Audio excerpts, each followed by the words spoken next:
точно за всяко, на който той приветствал, той казал това, което е пред Бога за своята леля. И всичко това го правим за Господ Исус Христос.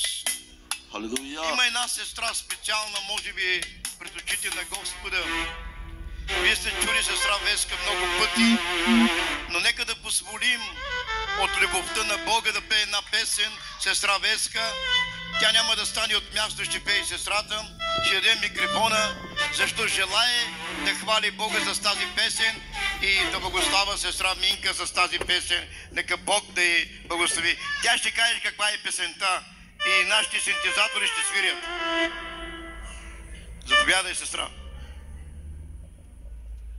Той те кани. Господи, дай Исусе, дай Татко, алелуя.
Jenny? Не съм. А? А хай да се канам. Кате? До китайски даст заявка. И до канапото музикално. На трябва ти джати лалаки дрова. Ами давай, че също ман. Така ли си? Така аптека е си, къде? На той има там до... Къде? Дето приготвят едни капки. Където чи пас. А? То кодоки кай си ама. Пак кодоки нали кам кана кас го докар. Юли са пак на каса го докар. Сора му каса ме ги. На каса го докар и пак джаса то музикално. Пак го докар на каса джаса музикално. Совра мека часто музикално. Кана сора. Каджака мука или акулата и за 5-10 минути. И до харка джазка то музикално. Това на каса те да заявка. Кате? Да. Каджазва и совра до. Ще мука слай.